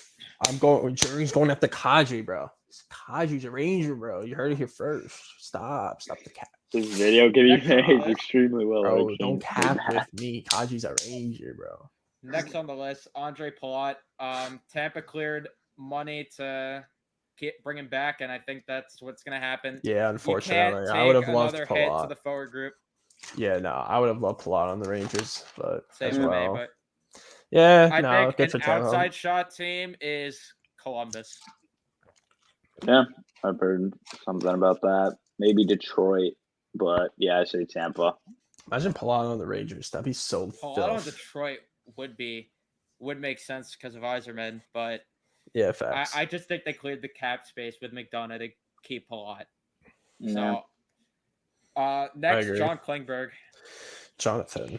Ooh, here's the problem. I had him going to Pittsburgh because I thought Letang was leaving. So that goes there goes that out of the window. For real. I don't even know. I seriously can't even think. I'm gonna go where I had Letang going, so I'll just have him going there. I'm gonna say Seattle. I don't know. I actually don't know where Klingberg goes to. Oh shit! Am I on mute? No. Nico. Oh, Nico's on mute. Oh. My bad. What the fuck, Nico? But Columbus, maybe they've been in on Chikrin. I feel like they're definitely in the market for a good young defenseman. That could make sense. Yeah, so I'll go Columbus. Nick, where do you have him going? For who? Klingberg? We're talking about still? Yeah, Klingberg. Who are the teams interested? There's no one really interested. But teams that want right shot defensemen are teams like Columbus, teams like Seattle. I think Ottawa also could be a dark horse team. Yeah, I'll say Columbus. Next, Paul Stastny. I have him going to LA. LA. Who wants him? Keep feeding me the team. No clue. Can we see him at Vegas? Can we see him? He was on Vegas, right? Before? Yes. I was going to say, low key makes a return. Low key. I really don't have a clue with this one. All center, experienced. Well, the first thing that popped up when I typed in Paul Stastny on Google is the Golden Knights. So I'm going to say Vegas Golden Knights. Give me the. I have no clue. Let me actually click on the article. Vinny no. Trocheck Yeah. replacement. That's a fair pick. Low key. How about the Bruins? You think the Bruins maybe? I would have That's said a that good pick maybe if too. I didn't have Bruins Trocheck. would have been a decent option. Next, Nino Niederreiter. I have him going to Colorado with how many guys they're losing. I think Niederreiter fills in the spot there. I got him staying in Carolina. I think he'll be one of the better free agents that's stay. Got the resign. Yeah, I'll say Carolina as well. Evan Rodriguez. I have him staying in Pittsburgh. Agreed. Yeah, same. Next, we have an interesting one because of all the things that we've heard today. Evgeny Malkin, who is very depressed right now down in southern Florida. Yeah, so depressed I with think his millions of dollars, right? Sidney Crosby went down to check in on him. Yeah, that was. I think this has pissed him off enough that he's gonna go to Washington. Play Wow. with Ovi. Yo. Low-key, I'm with that. He's going to Washington. I'm doing it. Low-key, I'm with that. Yeah, Low-key, script the board with he's going to Washington. team up with Ovi. They're going to It just will be light the so league up. funny. Yeah. That Crosby had to check in on him. Bro, what if Crosby just says like trade me to Washington? I want to join Malkin and Ovechkin. Dude, that'd be insane, bro. I can just imagine though Malkin today just passed out on the couch with so many beer bottles just on the floor in his hand and Crosby walking in. That's great. I don't understand why he's so depressed, but It's like, my guy, you won 3 Stanley Cups, making millions. You're fine. he's just like, I'm not wanted anymore. He texted everybody. Oh, he actually tested that. I'm not wanted anymore. Yeah, he's texted apparently his teammates. Yeah, he's like, what'd they say? They don't think I guess I'm not good anymore. Yeah. Yeah. Wait, what do you say? He texted all of his teammates. I guess I'm not good anymore. Wow. And Crosby had to check in on him from there. Dude. That's fucking hilarious. Feel bad for Gino. No. Guess I'm not good anymore. You realize every team would want getting Malkin.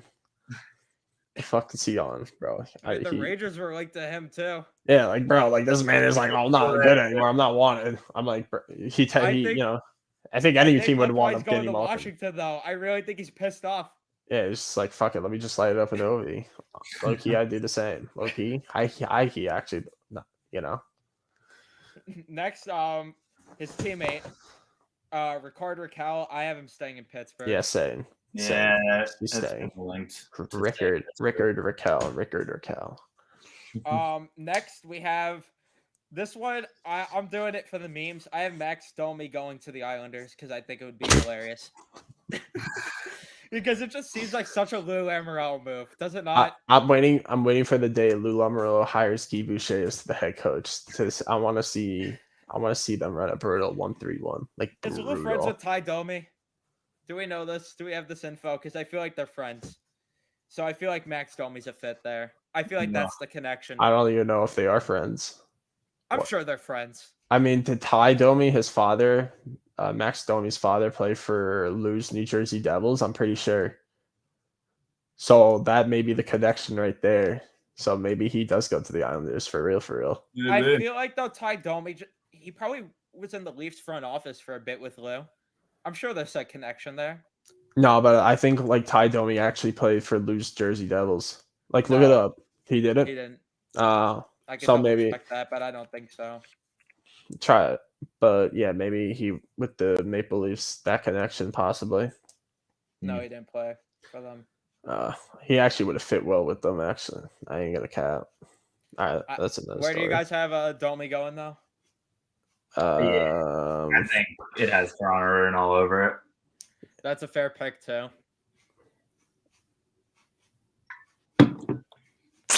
I don't know. I'll say Toronto because I have no idea. Fair. Evander Kane, I think he stays in Edmonton. Yeah, I don't think another team takes a shot on him. For real, facts. I mean, wait, is he a UFA? Yeah. I mean, considering what he did in the playoffs, even, I understand his past, but you have to think that maybe he's like gone past that. and he kind of did do really well in the playoffs. So it's like maybe other teams do. I don't know. Maybe he doesn't resign. I'm not gonna say I don't know a particular like who he would go with, but I'll say this. I think I think he stays. I wouldn't be shocked if he leaves. That's a fair opinion because I feel like there's gonna be some team that we just haven't heard is gonna make a run. Yeah. Next, Riley Smith. I have him going to Carolina. How about Vegas again? How about they just try to get that 2018 squad back together, low key? You think it's Stastny. Just bring back Stastny and a couple other guys. Yeah, it could work with Bruce Cassidy. Yeah, that's what I mean, Bruce. I'm gonna say the Washington Capitals. I like that fit too. Yeah. Frank Vetrano. I have him going to Carolina also. Really? How about Philly? Philly. That's a pick. Oh, that's. I like Philly. I like Vetrano and his that's a style. pick. I think I like Vetrano and his style, and I think With it fits Torts? perfectly with Torts' his style. Yes, absolutely. it. He also looks like he just belongs in a Flyers jersey. I don't know what it is. I'm more. This is off topic, but I'm looking forward to Torts' D'Angelo's relationship. Oh, I was about to bring up D'Angelo. I was about to say. I wonder how and that'll then work Vetrano out. goes there and they get brawl in the locker room over who gets 77. Let's go. Oh my Let's god. go. Facts, Who is the better facts. 77 for the Rangers? They're gonna have to fight. This fight. Man. Nico, where do you have Vetrano going? I'm gonna say he stays with the Rangers. I think he'll like take a pretty cheap deal, not to play on the first line again, but to like be a winger for like a couple $1 million. Yeah, I agree with that too. I Fair. could see him going to the staying with the Rangers, and I wouldn't mind him back in the Rangers uniform. But I think Evan, shut up. Your opinion doesn't matter. But that'd be sick to see him be in Philadelphia. If he's not back, I'm fine with it. Ilya Mikheyev, the Islanders, because Lou is the GM. Louis J. Lamoriello. So he goes to the Islanders by default. That's facts. I'm with that. Islanders. I want to see the Islanders just become this like meme squad. They're going to be. It's just I going to be a cannot bunch wait. of Lou's former players, and Bro, they're also, you realize they're looking for a goal scorer, and who's better than former Lou Lamoriello player Ilya Mikheyev to score some goals? Dude, he's good for what, 20 goals a season? Dude, seriously though, that's more than Paul Mary. No, just based on all the moves Lou has made, I would not be surprised if Lou grabs a ticket to Russia, sucks off Kovalchuk, and brings them to the Islanders, and there's their goal scorer. There's their goal scorer, and then wait, it gets better. They extend him to like 20 years, $50 million, 40 years, entire, extended for life. $50 million for the Islanders. The new Bobby Bonilla. Yeah, for real. Honestly, I could see him doing that. Even though it won't happen, I could see him doing that. No, but Lou is making this team into like the Devils, like what the Devils were before. Like, so that's why they're getting Ilya Mikheyev. Nico. No, I'm just saying. Like, I agree. Towards the end of his tenure in Jersey, they're gonna be a meme squad, bro. It's gonna be hilarious. Next, former Ranger Vlad Nemestikov. I'm going to Columbus. Montreal. Okay. Just Jeff Gordon. That's why. we gotta make the McDonough Miller trade look good somehow, Yeah, for real. Jeffrey. Jessev. Gortsev. But I actually agree with that now. You think about it? You see what I'm saying? Now you see what I'm saying? And they're in a rebuild. We gotta make the Nemestikov. trade look good. Makes sense. Low key though. Low key. Do we consider McDonough being traded eventually to Montreal from Nashville? Low key. Is there a Scott Gomez level player on Montreal? Josh Anderson. All right. There you go, McDonough. And then the McDonough deal is just not even bad anymore. It goes full circle. Unreal. Everyone just. Nico, where do you have Nemestikov going? I'll say the Winnipeg Jets, just out of the blue. Why not? Fair. Throw a name. Cal Yarncroc. I have him going back to Calgary. Colorado. I don't know. Calgary. I'm gonna say Dallas Stars. Get another man. That's a good pick. Ben Sherratt. That's of Ottawa. Yeah, I could agree with that. They're gonna get someone on defense. Yeah, I feel like they strike out on Chikrin, strike out on Heiskanen. They gotta resort to Ben Sherratt. I can see that. Next, Nick Leddy. Signs in Slovakia. He's going overseas. He's not overseas? He's not going anywhere. He's going overseas with Ryan Spooner. Actually, he's going to play for HV71 of the Swedish Elite League. Elias Nico, where do you have Anderson. Nick Leddy going? And why is it the same team that Nick has? Not for real though. For real, I think St. Louis. HV71 for real. I'm going to the Florida Panthers. Ben Sherratt replacement. I'm going St. Louis for him. For the memes, the Islanders. For the memes, the Islanders. I could see him actually going back to the Islanders. That'd be hilarious. Speaking of hilarious, where does PK Subban go? Nowhere. To the ESPN booth. Yeah, facts, bro. I was gonna say something messed up, but I'm gonna say Toronto. Yeah, I've said Toronto in the past. Toronto written all over it. No. How about Philly? I know I mentioned Philly. I think he could fit in Philly. It would be such a Chuck Fletcher move. But for real, but if you think about it, Torts' system will help Subban out a little bit. You know, since he's already forced to sit back on these, so it won't look as bad as he did in Jersey. Here's the problem. How are they going to get their 4 games of Ryan Ellis this year? They don't. They don't. All right. They don't. Well, fuck off, Ryan Ellis. No, for real. Let's see. Low key though, if I can return to Montreal. How about Jersey tries to make a deal with Montreal to unload the Subban, or is Subban a free agent? Subban's a free agent. Okay, so free agency prediction, Nick. I just had a doubleheader, so you're a bitch. Fuck you.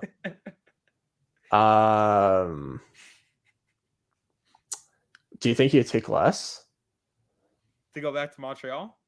No, just in general. Yeah, I think he takes a discount. I don't think he gets. All right, so what if he's not getting $9 million again? Yeah, no way. I mean, he definitely could. I would like to see him go back to Montreal, light it up there again. I'm gonna say Montreal. Would be a sick fit. I'm gonna say Montreal. Next, Brett Kulak. Kool-Aid man. I'm gonna say Florida for him. Florida for him. I'll go St. Louis for him.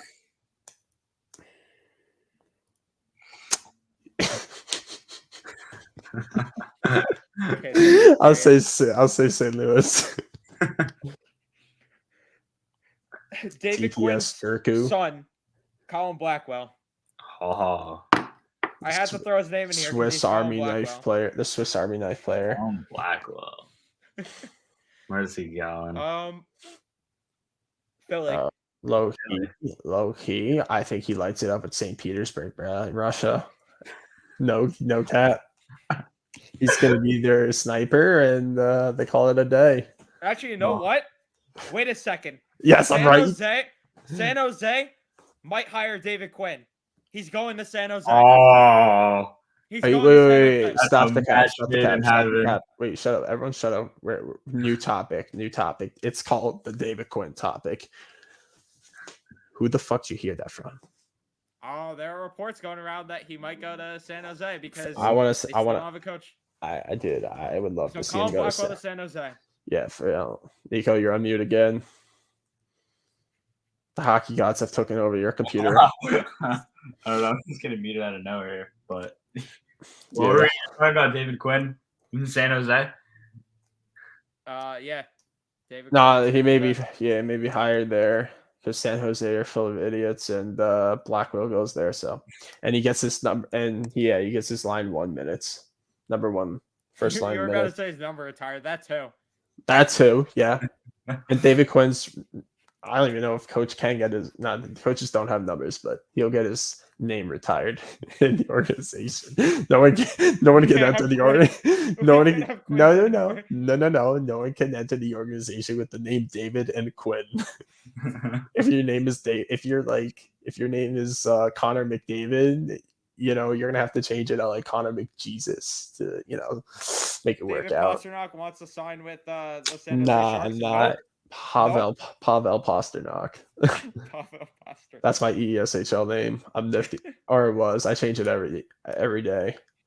I don't know. It's just like the vibe I get. It's just like what I'm rocking with. Am I rocking a sniper, playmaker? Anyways, go ahead, continue. Jan Ruda.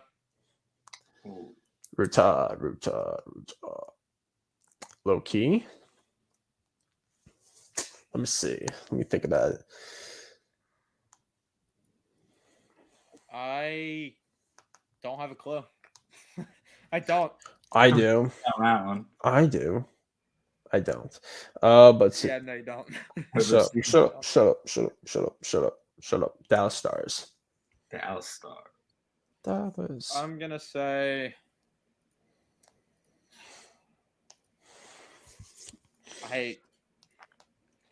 Dallas is a solid pick.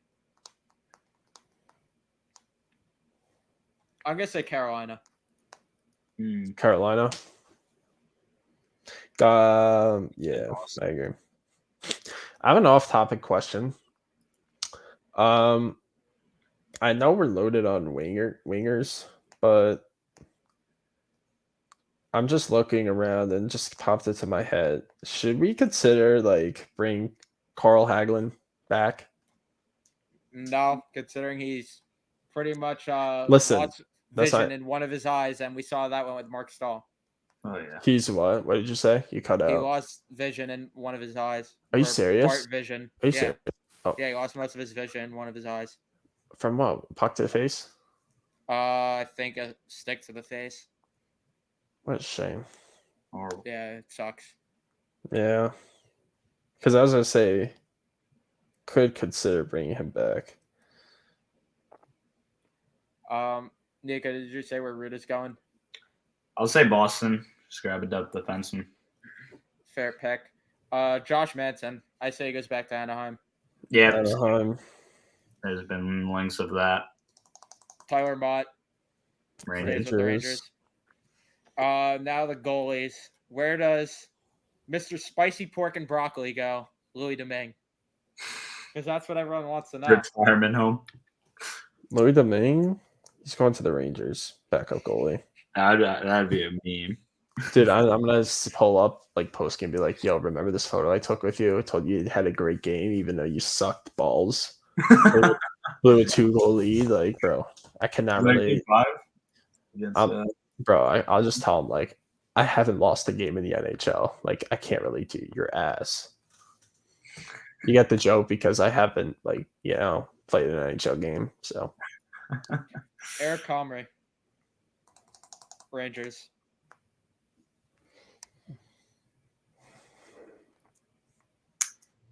No, I feel like that's just too. No, definitely not. I don't even know. I know I have a backup in mind that we're gonna get. That I'm He sure goes overseas again. What was his name?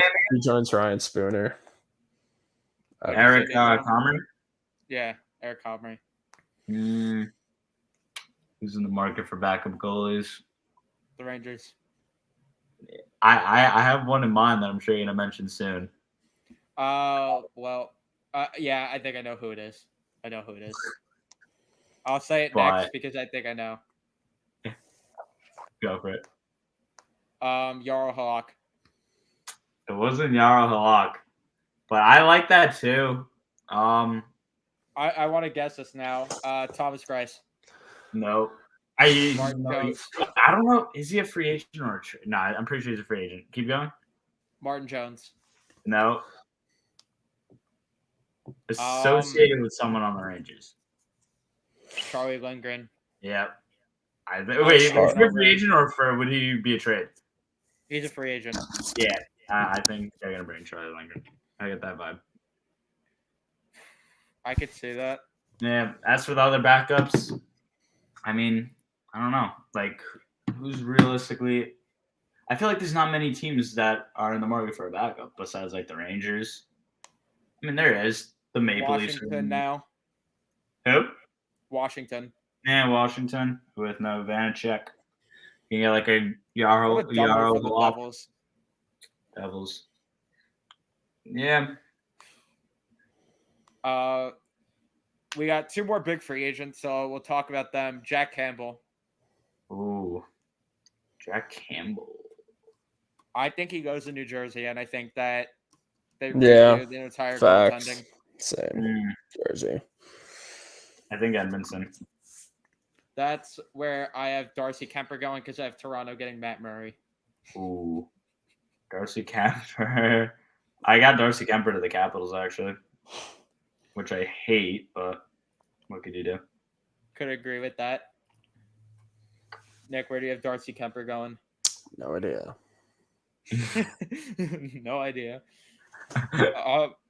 We're about an hour 46 in, so let's wrap up the final part that I Hold want on, to get hold into. on. Now I feel bad and give an answer. I'm gonna pick. Let's see. Who needs a goalie? Who needs a goalie? Give me a list of teams that need goalies, Evan. Toronto. Toronto. Edmonton, Washington. Washington, probably. I'll say Washington. Both be picking Washington. Last thing though that I wanted to get into is this survey that Jay Fresh released. So we got most annoying fan base survey. All right. Yeah, All right. I saw that. Did you guys see the full rankings? I saw a glimpse of it, but I'm not gonna remember. Yeah, just read it again. Who do you think finished first? Toronto, and then us, but I don't know who the rest are. I forgot who the rest are. Then you had Third, I want to say Montreal. was Montreal. Then it was Edmonton, St. Louis, Boston, Vegas, Tampa, Pittsburgh, Islanders, Vancouver, Carolina, Colorado, Philly, Minnesota, Washington, Chicago, Calgary, Ottawa, Nashville. Then the next question, most delusional fan base, because that's not the same question. Who do you think finished first for that? Maple Leafs. Yeah. Who do you think finished second? Rangers. No? Nope. Canadians? Nope. Islanders. Nope. I'm surprised. No offense. Was it the Bruins now? No. All right, just say I'm tired of guessing. Go ahead. Edmonton. Really? Wow. Third was the Rangers. Yeah. Oh my god, dude! I think it's nuts that we're like. Notice how it's all the considered. big market teams. Which fan base is the most unhinged and prone to melting down over next to nothing? And far and away, leading the results there is Toronto. No surprise. And then it's us. And then it's Edmonton. Leading everything. Let's see. Which NHL fan base did voters now find more annoying than they did before the 2021-22 season? By far first, right? Yep, we are far and away first there. Wait, what was we were ranked number one for what again? Which NHL fan base do voters now find more annoying than they did before the Why? 2021-22 season? Why? Because we had a good season. That's why. I feel like it's only us. Like if it was the Islanders, like no one would say anything. Then Tampa and Edmonton there in the top 3. They noticed all the Final Four teams. Which fan base is low-key more annoying than they get credit for? Who do you think was first for this? Pittsburgh? Nope. Toronto. At No. the same time, us. No. We are 4th somehow and low-key annoying. That makes no sense. So who's first? Carolina. Really? By a wide margin, too. I can see it. So what was the ranking for again? It was low-key annoying fan bases. I mean, yeah, because dude, even when they were competing for a wild card, like back in our last normal season in 2020, they were acting like they were cup contenders. Bro, you're in the first wild card, or in the second wild card team, whoever it was at the time, isn't far away from you. They're like a point or 2 away, so I can see that. I think Pittsburgh should be far and away first for that category, but I mean, they do have the Stanley Cups, especially recently. So, and they also have a solid squad. I don't know. Bullshit excuses from the first round, though. Yeah. Then we have which fan base is most willing to describe their own fans as annoying? Who do you think was first there? Us. No. We were 7th. All right. Wait, what's it again that fans would say their own fan Can base? admit, yeah. I'll admit that we suck. I'll admit it. Who's first? Montreal, Oh, interesting. Philly, and Vegas for the top 3. Okay. Which NHL fan base isn't as annoying as its reputation? Guess who finished first? As its reputation. Who's first for that? It's so stupid. I have no clue, to be quite honest. Who is it? That's hilarious. So stupid. Like, Toronto leads all these categories. How do they lead most annoying fan base and then isn't as annoying as its reputation? The NHL fan base is stupid, bro. Seriously. Boston was at second. Third was Carolina. Which fan bases are other teams' fans particularly fond of? So who is liked? What fan base is liked? Colorado? Yeah, by a wide margin, Colorado finished first. Dude, this is exactly what we talk about, Evan. Like everyone dick rides Colorado, bro. Like, and from the fans. Same to the with team. Carolina, who was second, and third was Calgary. Dude, it literally just comes down to hate. Like, literally, the Rangers could win the Stanley Cup, like, and they could have like a sick run, like lose 2 playoff games and win 4 series. You know what I'm saying? And everyone will still hate on them.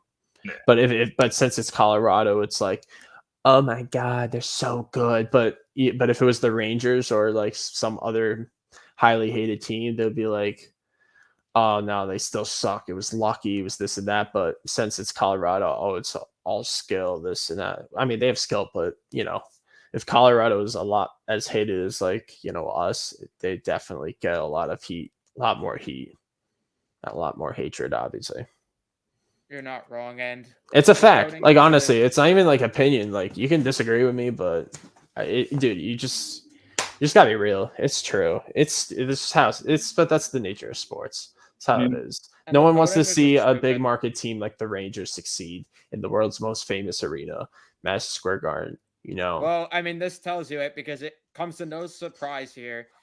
66% of Pittsburgh fans voted the Rangers. 64% of New Jersey fans voted the Rangers. 51% of Islander fans voted the Rangers, and 38% of Canes fans voted the Rangers. For what again? For pretty much every single one of these polls, except for the good ones. Like, it's just because it's the Rangers. I mean, if you think about it, we do have like almost everything. Besides the Stanley Cups, we pretty much have everything. Like, not right now. Like, in terms of just like the organization and their reputation and all of that. We got the arena, we got the history, the tradition, like. And Toronto, also big market. Unreal. Yeah. They had all of Canada and Boston against them. That's hilarious. I don't understand. I don't understand also why most of these questions were pretty much just the exact same. Yeah, it's the exact same, just worded different. For real, for real. What do you buy when you're down the cereal aisle of the store? What do you buy when you're at the gaming aisle of a store? It's just stupid. But we are pretty much 2 hours in, so that is where we're gonna wrap things up. So thank you guys so much for listening. If you listened to the whole thing, we're gonna try to keep these episodes a bit shorter. We just had a lot to talk about. Next episode might be a bit long because it's gonna be free agency recap and everything. So that might be the last longer episode until probably next off season, because from there on out, we're probably gonna be able to keep these episodes shorter. But do any of you have anything else to say before I wrap things up? Yes, I do. If you watched till the end, like right now, skipping doesn't count. Like you legitimately heard the whole 2 hours. Number one, you're a legend. And if you did, comment Kadri will be a New York Ranger. If you watch the whole thing. Other than that, you could go kick rocks. Just like Ryan Strome. But subscribe and like the video because to grow it, the content, you get the idea. Nico? Yeah, I what Nick said, but yeah, if you stayed all the way till the end and watched for 2 hours, listened, you're a real one, legend. So thanks for that. Actually, like, what are you doing listening to us? I'm sure you have better things to do. Like, come on, get off your lazy ass and start doing whatever. I don't fucking know. Get your priorities straight. No, for real, we appreciate it. We appreciate it. No, don't get your priorities straight because you're great people.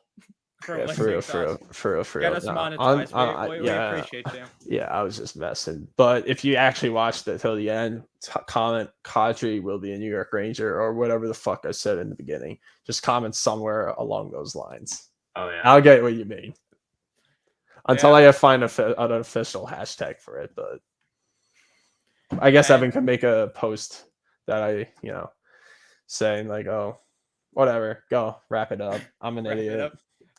You get my point. Just say Kadri will be a New York Ranger if you made it.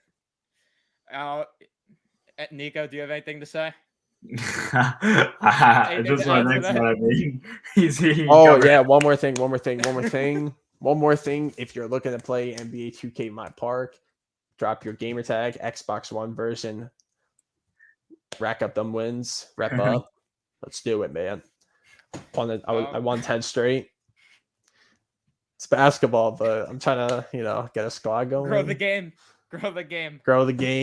Make 2K great again. You know what I'm saying? So like, I'm all about that. That's not really, but I don't know. I just had this I don't know. I just been liking 2K lately because I'm nice with it. So. All right, go ahead. That's where we're gonna wrap things up. As today, it's now Rangers Monday. So we got a lot that we'll get to talk about next week. Like I said, free agency we'll talk about. And hopefully the Rangers re-sign Tyler Mott. Otherwise, Chris Drury hates babies. But yeah, that's where we're going to leave things. Thank you so much for watching. If you did enjoy. Wait, what? Like I said, subscribe if you guys are new. Time out. What the fuck did you say? Chris Drury hates babies? What the fuck is that? That's where we're going to wrap it up. No. Chat. Leave a like if you enjoyed. Subscribe if you guys are new. Turn notifications on as well. And if you're listening on Spotify, Google Podcasts, Apple Podcasts, be sure to follow us, leave us a review and everything. That is gonna be where we wrap things up. Let's go Rangers.